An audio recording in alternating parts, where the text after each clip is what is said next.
7 idées reçues sur le compostage. Et on va terminer par la banane. Eh oui, la banane, est-ce qu'on peut la composter? On voit ça juste après. On commence par la première fausse solution concernant le compostage. La première solution, c'est un grand classique, c'est les agrumes. Est-ce qu'on peut composter les agrumes?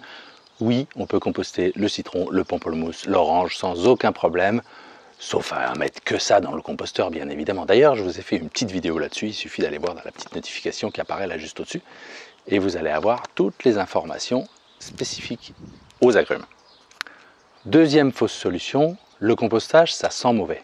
Mais non, ça sent pas mauvais le compostage. Le compostage, ça sent mauvais quand vous faites un tas de déchets, pas quand vous faites du compost. Si vous faites du compost, il n'y a pas de problème. Les spécificités pour le compostage, retenez des grands principes tout simples. 1. Comme vous, il faut d'abord respirer. 2. Comme vous, il faut boire, donc bien gérer l'humidité.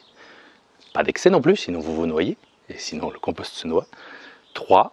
Comme vous, il faut manger, et manger c'est ce qu'on apporte. Donc si vous respectez ces principes-là dans l'ordre, un compost assez aéré, assez humide mais pas trop, et qu'on alimente de manière équilibrée, parce qu'on doit manger équilibré, il n'y a pas de problème d'odeur. Troisième fausse solution, le composteur attire des moucherons.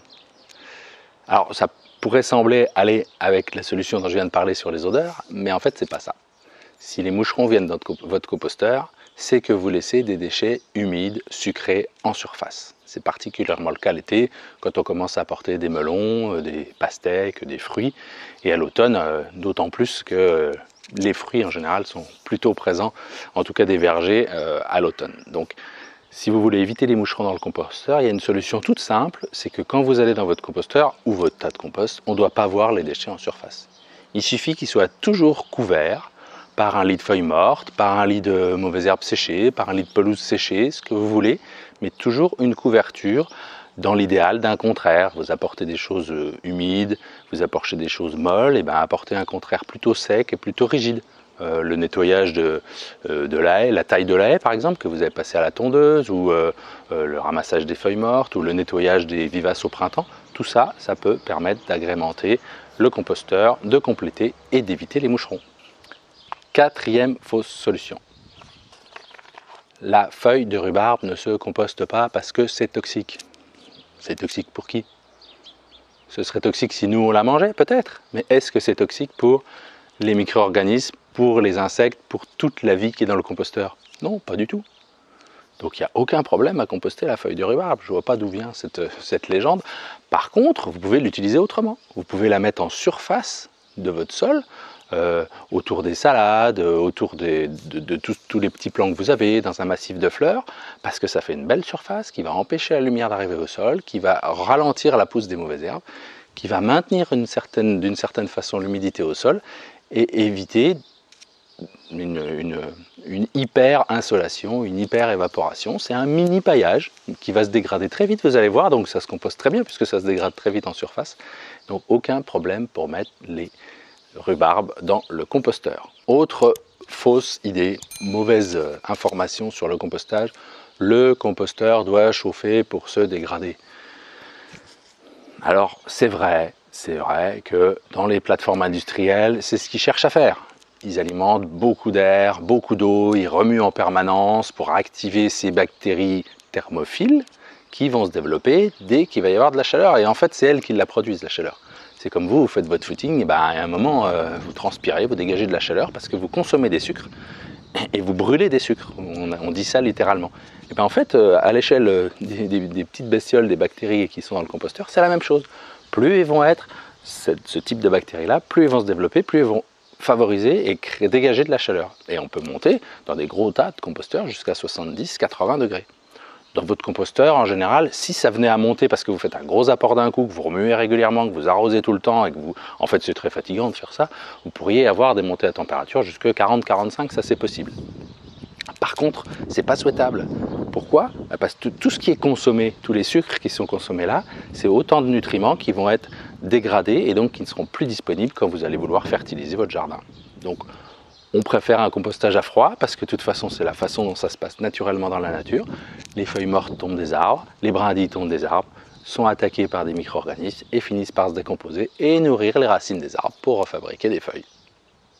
Avant-dernière fausse solution, ajouter de la terre pour activer le compost.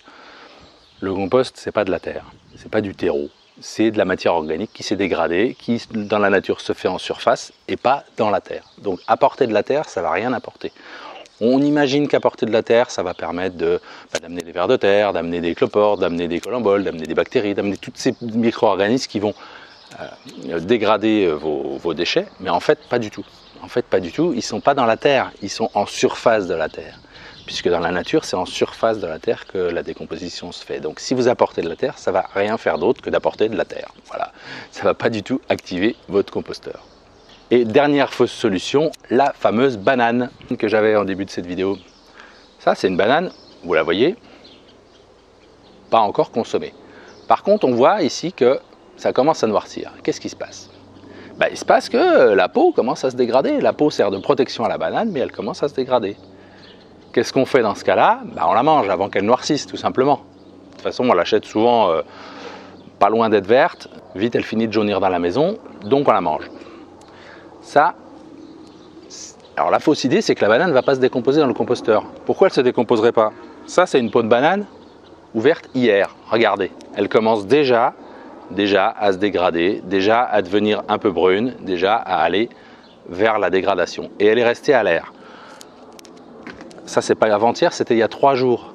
Voilà, cette peau de banane-là, elle a juste 3 jours. Elle est restée à l'air, libre, ce qui est une erreur parce que dans le composteur, il vaudrait mieux la mélanger avec l'humidité pour qu'elle se dégrade plus vite. Mais à l'air libre, regardez la vitesse à laquelle d'abord elle a séché. Hein. Elle a séché comparé à une banane avant-après.